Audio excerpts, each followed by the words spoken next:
Okay, so now I'm recording. Awesome. So it looks like the question we have to discuss is, what are some of your best practices for promoting effective discussions? What are some of the ways you personally can use feedback to promote a learning dialogue and productive relationship with the students in your class? Now, let me give you my disclaimer. I've been a student for a long time. I'm still a student. Me too. I've never taught a class in my life, and I hear that you are the expert. So, I mean, you're teaching a blended class right now, right? By default, yes.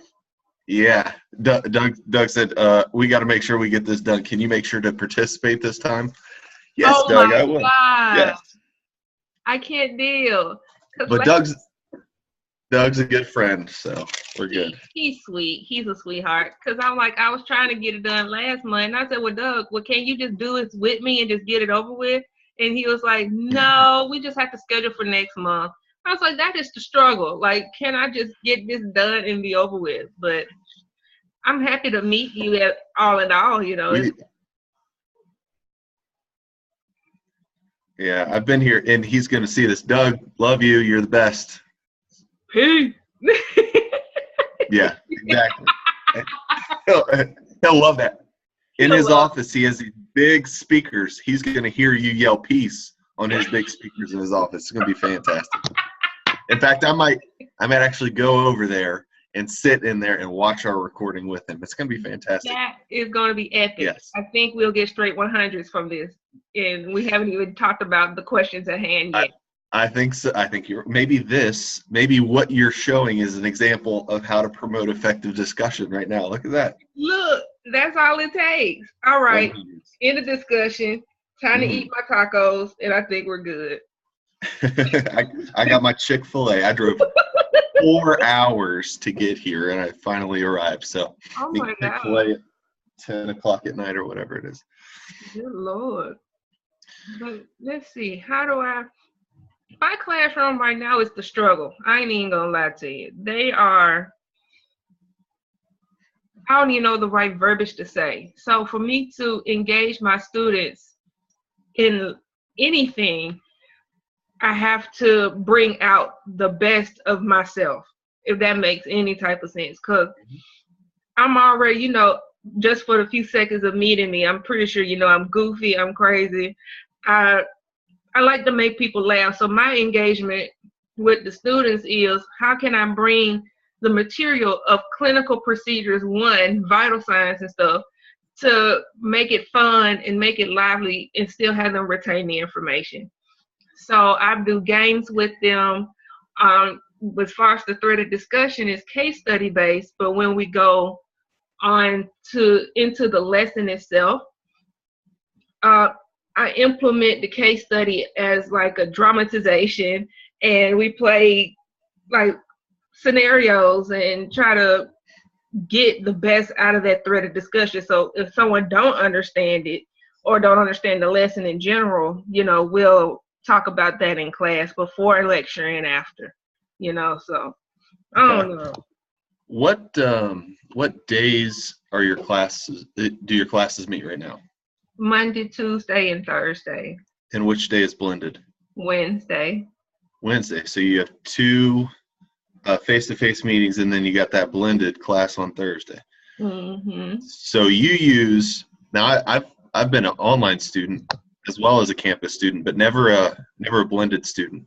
So do you talk about the discussion question that's in the portal during your class, and then you use the portal as a continuation of the discussion? Correct. Nice. Okay. It is. I think I need to have a different approach, because I find that my humor, they like the humorous part of my lecture versus the actual lecture. So I have to find a way to make them retain the information, because the struggle is real. Yeah. It just, every month is so different. Like, even though I hate the glare, even though this is my first blended class, each month is so different. Mm-hmm. And the students are different. Like last month, my students were so mature, and I could do the lecture, they understand it. I didn't even have to, do any jokes. Everything was just amazing. But this month, the maturity level is not where I thought it would be. So I have to be more childish, if that makes sense. That's Yeah. stupid to say, but they still retain the information. My approach just was different. Yeah. Well, I imagine if you approached it the same way as you did with your class last month, they would absolutely not get it and not get engaged. You got to speak to your audience, right? You're right. You're right. And by me being a student myself, learning as well, I've had blended classes before, but we only meet once a week. So for me to have to incorporate 2 days out of the week to on ground and then 1 day out of the week strictly online is just, I'm having a little bit of a struggle, trying to get everything right, I guess. Okay. So that the students are more engaged. Yeah. So why do you use case studies to frame discussion questions? The type of class that I have, I feel like case studies are vital so that because there's a lot of critical thinking when you deal with medical assisting, and a lot of the students now think that medical assisting is all about vital signs and going off to the next person and injections and stuff, but it's more so to it than the hands-on aspect. And I use the case studies so that they could get a gist of what a day-to-day life is as a medical assistant, because it's not always just vital signs all the time. You might have a critical patient, you might have somebody that's a troublesome patient, or anything can happen. So how do you react to it in this? When it's crunch time, you're gonna have to use your critical thinking skills in order for the medical assistant to be proficient. Gotcha. So you use case studies to frame the discussion questions so they can actually imagine how they would apply what they're discussing in a real world situation. That's great. I don't know that I've ever, and I've answered a whole bunch of discussion questions over the years, that I've ever really had an instructor frame it like that, actually give a case study. Hey, here's a situation. I've always been left to have to come up with my own way, and usually it's with my job at Brown Mackey, how would I apply what I've read in the text to this discussion question, and then just regurgitate it out. Whereas with your students, many of them probably haven't worked in the medical field or not with the experiences to actually answer that question. So that's fantastic. Look at that. You just answered the first question. And I didn't even know it. You didn't even know it. And I'm learning because I've never taught, and you are teaching me. That's amazing. I feel like my head is exploding right now with ego. I'm good at that, by the way. That's one of my strengths. How do you, so that second part is using feedback to promote learning dialogue. And this is, I think in one of the discussion questions, either, I guess it was the first week, maybe the second week, I don't see a lot of instructors really, short of just throwing a question out there, really providing substantive responses, trying to promote discussion in the classroom. What do you do in the LMS or in the course shell to promote discussion by using feedback? That is a good question. My feedback. I didn't write that question, by the way. I just really kind of read it from over here on the screen. Hey, that was awesome. That was fantastic. So my feedback is, that's a good question. So when I do a thread, I like to read it as each student replies, if I could quit stuttering. And by that, I could go in and provide some more feedback to I like to ask questions. So if a student says something that's completely to the left, I'm going to ask them, okay, so what brought you to this conclusion? Every week, my thread of discussion is not a, hey, how are you type discussion. It's always some deep, read between the lines type case study. So they have to read their chapters, they have to do their homework, and then they have to do the case study because it all meshes together. So the feedback would be, if they applied what their homework and lecture and everything is, then they should be able to do the thread no problem. And I also give them feedback by, being an active participant in the threaded discussion. So I don't know if that answered the question or not, but I don't know. That was a good question. Yeah, well, I think you did. I have one more question from that I'm not actually reading on the screen. I see a mix with some of the instructors that I've had, where some will always start off with some sort of positive comment like, great job, blah, blah, blah, make you feel good, and then give you some sort of, how do you think, if this was different, how would you react? Or now that you know this a little bit more as we're further in the week, how would you have changed your answer to begin with, that sort of thing? Do you check the box every time and say, good answer, good question, good thought, to sort of keep them motivated? I do. Okay. And one thing about my threads, if they just say good job, I be like, good job with what? Mm-hmm. And I like for them to go deeper into what, explain what this person's job is that was so good. Explain it. And it's a little bit more deeper than just good job. And so that's a good question. Just go deep into it. Yeah, and good job doesn't keep the conversation going. Mm-mm. I mean, what do you say to that? Thanks, and then you're done. LOL, hashtag thanks. Yeah, right. Do people hashtag in your discussion questions? I wish they would. see what's trending in the BMC discussion questions. I wish they would. They would get a straight up 0 for that discussion. I would do hashtag Doug Yeager. That would give me bonus points. Hashtag Doug Yeager. That's right. That's right. That's right.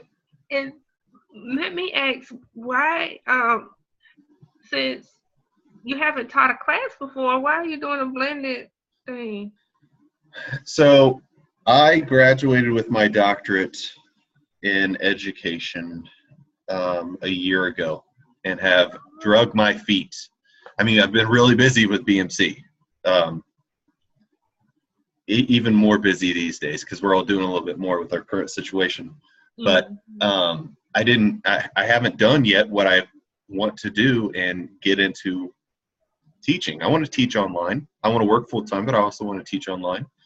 And I talked to Doug. I said, hey, help me. What can I do? And he's like, hey, I got this class. You should go through and do this class. So this is really just to get me some exposure, some experience working with other teachers from BMC, and then perhaps teaching class. Maybe not blended because we're going to do less blended, but I don't know. It's kind of the first step, and my man Doug has helped me out. So that is awesome. Hashtag Doug Yeager. Hashtag Doug Yeager. Yep. I love it. Yep. And congratulations on your doctorate degree. Thank you. I want to be like you when I grow up. You look so young. At 33 years of age, I never slowed down. So, you know what? And I said I'd keep being a student. I think I'm done after this, but for the last, 8 months, have been in a Master's of Accounting program because I have looked at so many jobs out there, online teaching jobs, and tons of people have business degrees, right? I have an MBA, but tons of people have MBAs, but not a lot of people can teach accounting. There's tons of openings. So I continued going to school, did this, which is kind of the reason why I didn't really push the teaching thing, but I'm about 4 or 5 classes done or left, and then I will hopefully get my foot in the door some places. That's awesome. Yeah, thanks. That is amazing. I'm still trying to get my bachelor's because I would have a degree, and I'm literally a semester away from finishing, and then I'm gonna go straight in killing it in my master's degree program. There And you go. I'm 2 years younger than you. So you inspiring me to, you know, push through. Because I was like, I'm only here to teach medical assistant because that was my associate's degree in. And I didn't see myself doing anything after that. So once I started teaching, it's like I really love doing what I do. I really love it. So why not continue my education so that I can be an educator? You know, that's Yeah. so cool. And you are right on. Go as soon as you're done, go right on into your master's degree. That's what I did. Well, then Mhm. I never stopped. So be careful what you do. You That's might never stop, but gotta keep sharpening the saw, as Stephen Covey says. So exactly. whoever that guy is, I don't know. I feel like this is I'm the just best practicing. meeting ever. This is the most awesome. Oh no, I'm losing you. Oh snap! It's Hey, it's my internet. Of course, it's on my side. It just said your internet connection is unstable. is that Thanks, me? Marriott. So I don't know. The Wi-Fi sucks. But I think we got a really good recording. At I least I hope. agree. I think so. Are you there?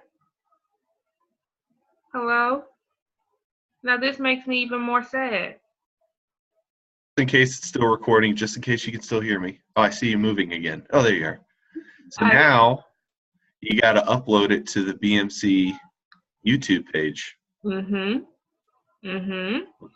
So pretty much you're taking the lead on all this. You did the Zoom thing. You're going to upload it to the BMC YouTube page. Doug will probably give me like 50% on this grade because I just participated. So I have to get bonus points somehow. I don't know. You did an awesome job. And I appreciate your initiative to getting all this Only done. with your leadership. Thank you. I tried. I want to get it done. How many classes have you taught at BMC? Oh my gosh, I've been teaching for 2 years. And Oh, I know, right? It's been forever. And I've taught all of the clinical courses for medical assistant, and I've done medical terminology and dosage and pharmacy. And I really want to do more than just those classes because I like to get my hands dirty. So I want to do more ethics and some business stuff. I took business classes and I took accounting classes. So I don't have a degree in it, but I'm hoping to do more than just the clinical part of medical assistant. I want to do more. cool. Keep Mhm. on going. Keep on getting it done. I'm telling you. See, you inspire me. Look at that. And Thank you've taught you. all those classes because you just keep wanting more and pushing more. That's awesome. I do. I want to be an inspiration to my niece. She's 9 years old, and I want her to look up to her auntie and say, you know what, she is a success, and I want to be too. So, That's awesome. she's my inspiration. So cool. So cool. Thank Awesome. you. So now Well, I, huh? don't be a stranger. I'll be around for the next couple of years, I guess. So And I will too. Yeah, don't be a stranger. You got my number in case you want to text and harass me. I don't mind it. absolutely. Be careful what you wish for. You ain't lying. But Tell my you got to tell my friends down there in Birmingham I said hello. I Do you sure talk will. do you talk to any of the student services people like Rose? I have. Yeah, Matthew, the registrar. Yeah. Matthew, he got a lot on his plate now. Now that Miss Shara and Dustin's gone, Yeah. he just got a lot going. Bless his heart. How Yeah. the schools are closing and now everything is a hot. I don't want to say a hot mess, but it's a opportunity. It's a challenge. But Matthew is doing an amazing job. Good. He's a good guy. He came up to Cincinnati, I don't know, 6 or so months ago. My registrar specialist at the time ran the training, and it was good to get to know him. He's a sweet guy. Good people. Yeah. Let me upload this here, and I appreciate you taking the time out of your busy schedule to do this video with me. And Well, the pleasure has been mine. thank You, you. you did it all. You organized it. Doug, stop listening. You organized it. You sent me the email because I still haven't got my Zoom email back. I don't know what's going on with that, but it's been great. It's been great. Have you used Zoom in your classes at all? I have. I See, look recorded at all that. my lectures and with using Zoom. And I'm going to do a Zoom conference with my students because they're not doing too good on one of their exams. So I'm gonna do a study session with them, conference study session. So for their final. You are the model. I mean, you are the model. He's gonna use excerpts of this Zoom meeting. Say, this is how you teach. Do this. Use Zoom. That's it. It's a wrap. Yep. I sure appreciate you though. All right. I'll talk to you again soon. All right, now you have a blessed one. You too. All right. All right.